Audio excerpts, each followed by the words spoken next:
আসসালামু আলাইকুম রহমতুল্লাহি ওয়া বারাকাতুহু। সম্মানিত প্রিয় বন্ধুরা, আজকে আপনাদের জন্য নিয়ে এসেছি শত্রু বশীকরণ মন্ত্র।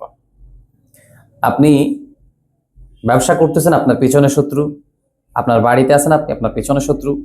এক কথায় আপনার সামনে পিছে সমস্ত জায়গায় শত্রু আপনাকে ঘিরে রেখেছে। আপনি এই শত্রুকে বশীকরণ করে নিতে পারবেন। আপনি এই শত্রুকে বন্ধুতে পরিণত করে নিতে পারবেন। তো আপনি নিজে নিজেই কিভাবে শত্রুকে বন্ধুরূপে পরিণত করবেন, আজকে সেই মন্ত্র আপনাদেরকে শিখিয়ে দিব ইনশাআল্লাহ। এটি সম্পূর্ণ হালাল এবং মুসলমানিক একটি মন্ত্র। আপনি এই মন্ত্রটি ইনশাআল্লাহ পড়তে পারেন। তো এটি প্রয়োগের জন্য অবশ্যই আমার ইজাজত নিতে হবে। আমার ইজাজত ছাড়া কিন্তু এটি কাজ করবে না, মনে রাখবেন অবশ্যই। তো ইজাজত নেওয়ার জন্য অবশ্যই আমাকে আপনারা নক করবেন 01628178299 এই নাম্বারে আমাকে নক করবেন, তাহলে আমি আপনাদের সাথে কথা বলবো। তো আসেন, আপনি এটা কিভাবে করবেন। এটা করার জন্য যাকে আপনি বশীকরণ করবেন তার ছবি আপনার কাছে থাকতে হবে, অথবা তার নাম, তার বাবা মায়ের নাম দুইটার একটা আপনাকে জানতে হবে। হয়তো বাবার নাম, নয়তো মায়ের নাম, অথবা ছবি, তার নাম। এই জিনিসগুলো আপনার কাছে থাকতে হবে।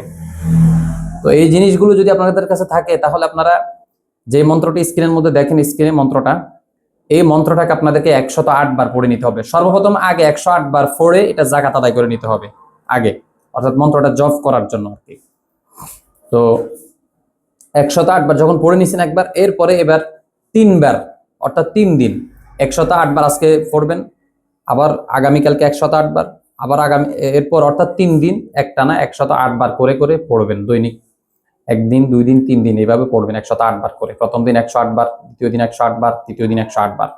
মন্ত্রটা যতবার পড়বেন 108 বারে, যতবার পড়বেন 108 বারেই কিন্তু ওই ছবিতে ফু দিতে হবে, তার ছবি সামনে রাখতে হবে।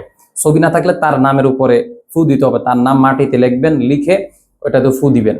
এবং সর্বশেষ বলবেন যে সে আমার বাধ্য হয়ে যাবে, অমুকের ছেলে অমুক, বা আমার চোখের সামনে যে ছবি আছে এই ছবির লোকটাকে আমার বাধ্য করলাম, সে আমার শত্রু, বন্ধুতে পরিণত হয়ে যাবে, সে আপনার বশীকরণ হয়ে যাবে। আশা করছি আজকের এই ভিডিওতে আপনারা অনেকেই উপকৃত হবেন। তো ইনশাআল্লাহ সকলে আমার জন্য দোয়া করবেন। আসসালামু আলাইকুম রহমতুল্লাহি ওয়া বারাকাতুহু।